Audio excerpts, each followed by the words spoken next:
The US believed it had China cornered. A fresh wave of tariffs was meant to squeeze Beijing, force its hand, and bring it to the negotiation table. But China didn't flinch. Instead of backing down, it played the long game, one that had been in motion for years. Sure, Beijing responded with its own tariffs, but that was just the opening move. The real counterattack was happening behind the scenes. China tightened its grip on critical supply chains, securing rare materials that the US and its allies rely on. It struck new trade deals with countries looking to distance themselves from American influence. Every move wasn't just about retaliation, it was about reshaping the global economy itself. Fast forward to February 2025, and tensions had reached a boiling point. The US imposed tariffs on over $60 billion worth of Chinese imports, targeting everything from computer parts to electric vehicle components, essential building blocks of modern technology. It was part of a broader strategy, a continuation of Trump's push to bring manufacturing back to American soil. The message was clear. Washington wanted China to play by new trade rules. But what happened next made it clear. This wasn't just about tariffs. It was about control, power, and the future of the global economy. The US framed it as a fight to protect American jobs. But to China, it felt like something much bigger, an attempt to challenge its growing dominance on the world stage. On the world stage, Beijing didn't panic or rush. Instead, it made its move carefully, striking where it would hurt the most. Within days, China announced tariffs on $35 billion worth of American goods. But this wasn't just about numbers. It was a strategic masterstroke. China targeted key industries, farming, energy, and automobiles. The real brilliance? It focused on products critical to politically influential US regions. Soybeans from the Midwest, America's agricultural heartland. Oil from Texas, a cornerstone of the energy sector. This wasn't just economic retaliation, it was a calculated effort to turn American businesses against their own government's policies. And that was just the beginning. While Washington fixated on trade restrictions, Beijing was quietly fortifying its alternatives. It strengthened trade ties with Brazil, Russia, and even Mexico, ensuring it could secure essential goods without depending on the US. But China's true power move wasn't in soybeans or oil. It was in something far more valuable: rare earth minerals. These critical elements are the backbone of modern technology. Smartphones, electric vehicles, military systems, none of them function without rare earths. And China controls over 80% of the world's supply. So when the US ramped up tariffs, China didn't resort to loud threats or dramatic speeches. Instead, it delivered a subtle yet chilling message. If you want to build the future, you still need us. But Beijing wasn't finished. It expanded its countermeasures to the US energy sector, imposing new taxes on American oil and liquefied natural gas, LNG. For years, China had been one of the biggest customers of American energy, but as tensions escalated, that changed. Almost overnight, energy companies took a major hit, contracts were canceled, shipments were delayed, and profits plummeted. Meanwhile, China wasted no time. It quickly secured massive energy deals with Russia, forged new partnerships in the Middle East, and ramped up its own production. The goal: to reduce its reliance on American fuel, not just temporarily, but for the long haul. Even if relations improve, these new agreements won't just disappear, meaning the US isn't only losing revenue, it's losing a crucial foothold in one of the world's largest energy markets. But this battle isn't just about oil and gas. The real showdown is in technology. The US took a hard stance, blocking China's access to advanced computer chips and cutting companies like Huawei out of American partnerships. The strategy was clear: slow down China's tech industry. However, Beijing had a different plan. Instead of depending on American technology, it doubled down on its own, pouring billions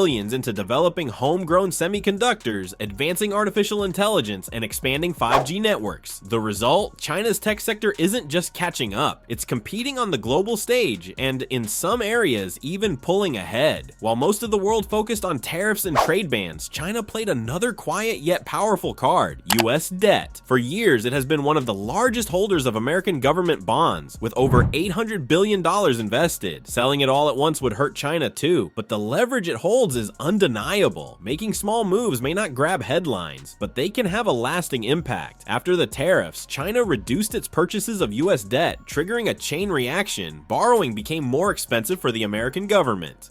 And those costs trickled down to everyday people. Home loans, car payments, and credit card rates all went up. It wasn't dramatic or flashy, but it was a slow, steady squeeze with real consequences. For years, the US has relied on China to help fund its massive debt. But when China starts pulling back, even slightly, the ripple effects go beyond what any trade war can fix. While Washington was busy imposing tariffs, Beijing had a different strategy: building relationships. Instead of getting caught in a prolonged standoff with the US, China strengthened trade ties with Europe, Southeast Asia, and even longtime American allies like Latin America and Russia. The goal? To ensure it never finds itself cornered by US policies. This wasn't just about avoiding tariffs, it was about shifting the balance of power in global trade. The impact on American businesses went beyond losing access to Chinese buyers. Now they face fiercer competition in markets where they once had an advantage as China aggressively expands its presence. Meanwhile, the trade war's effects weren't limited to the US and China. Canada and Mexico, two of America's closest trade partners, were also hit with US tariffs, and they retaliated. Canada raised taxes on American farm products, while Mexico targeted steel, pork, and whiskey. But they didn't stop there. Instead of relying so heavily on the US, both countries pivoted, expanding their trade with China. If this shift continues, the US risks losing influence in its own backyard. However, the biggest transformation isn't just about who trades with whom. It's about how products move across the world. For decades, China was the go-to hub for manufacturing, but as trade tensions escalated, companies started looking elsewhere. Anticipating this shift, China was prepared. Rather than panicking, Beijing doubled down on investments, strengthening supply chains in Vietnam, Indonesia, and parts of Africa. The strategy was straightforward: maintain global production under China's influence, but ensure it's not bound by US trade regulations for American businesses. This resulted in two key outcomes: higher costs to shift production and a prolonged, more expensive process to adapt. And this isn't just a temporary disruption, it marks a significant shift in the global economic landscape. For American farmers, the trade war wasn't merely a headline, it was a financial catastrophe. China had been one of their largest customers, purchasing vast amounts of soybeans, corn, and pork. But as tensions rose, those orders quickly evaporated. Instead of relying on US farms, China turned to other suppliers like Brazil, Argentina, and even its own domestic production. This left American farmers with surplus crops, plummeting prices, and growing debt. The government intervened with bailout funds, but this was only a temporary fix to a much larger issue. Once China secures new suppliers, it may never return to US farms, even if trade relations improve. This conflict was no longer just about business. It had become political. Farming communities, once steadfast supporters of US leadership, began feeling the pressure. With each lost sale, calls for a new strategy grew louder, but farmers weren't the only ones suffering. When countries start imposing tariffs, the impact extends beyond boardrooms and reaches daily life. From groceries to gadgets, prices began rising. Businesses that depended on imported materials faced higher costs, which they passed on to consumers. Suddenly, a smartphone that once seemed affordable was stretching budgets, and a trip to the grocery store meant paying more for basic essentials. Living costs increased, and many didn't even realize that trade policies halfway across the world were to blame. Meanwhile, global markets despise unpredictability, and the trade war brought plenty of it. Every new tariff announcement and failed negotiation sent shockwaves through stock markets, causing prices to surge one day and plummet the next. Major companies with global ties, like tech giants, automakers, and retailers, saw their stock values swing wildly, leaving investors on edge. But this wasn't just a problem for the wealthy. The volatility affected retirement funds, pension plans, and investment accounts of everyday workers. What transpired in trade talks wasn't just reshaping economies, it was undermining the financial security of millions. While the US and China may have been the ones clashing in the trade war, the ripple effects were felt worldwide. The ripple effects of this trade war are being felt across the globe, with nearly every industry from agriculture to technology experiencing the pressure. Countries once reliant on seamless trade between the US and China are now scrambling to adapt. Take Southeast Asia, for example. Nations like Vietnam, Malaysia, and Thailand heavily depend on Chinese manufacturing and American markets. However, with supply chains disrupted and costs rising, businesses are struggling to keep pace. Factories that once had dependable buyers are now facing delays, fluctuating prices, and an unpredictable future. Europe is not immune either. Companies importing parts from China or exporting goods to the US are encountering new challenges every time fresh tariffs are imposed. To cope, businesses often find themselves themselves raising prices, cutting jobs, or even relocating production. Even developing countries supplying raw materials like oil, metals, and agricultural products are feeling the strain. As China reduces imports amid economic uncertainty, these suppliers are taking a hit, leading to fewer exports, lower income, and slower growth in already fragile economies. The broader picture shows a global slowdown, with businesses everywhere struggling to forecast what comes next. Investment decisions that once seemed straightforward are now clouded by uncertainty. Governments are being forced to reassess trade policies, alliances, and economic strategies. This trade war isn't just about the flow of goods, it's about the shifting balance of global power. Even if the US and China were to strike a new deal tomorrow, the damage would already be done. Business relationships built over decades have been strained. Supply chains, once predictable, are permanently disrupted. Most significantly, trust, both political and economic, has been deeply shaken. Instead of waiting for things to return to normal, China is seizing the moment to redefine its economic future. Rather than relying on American technology, it's aggressively investing in its own semiconductor industry, artificial intelligence, and 5G networks. Billions are being poured into new research facilities, educational programs, and infrastructure to reduce its reliance on Western innovation. But China's strategy goes beyond just economic self-sufficiency. It's strengthening global alliances, expanding trade with Africa, Latin America, and its neighboring Asian countries. The Belt and Road Initiative is expanding China's economic influence, financing infrastructure projects that keep developing nations tethered to its economy rather than that of the US. For America, the stakes are high. This isn't just a battle about tariffs or trade imbalances, it's a contest for global leadership. Can the US maintain its influence as China makes swift progress? Can it adjust to an evolving economic landscape where traditional allies are seeking alternatives? What started as a trade dispute over imports and exports has escalated into something much larger, a power struggle that could shape the future of global trade, finance, and technology. What are your thoughts on China's strategy? Share your opinions in the comments below.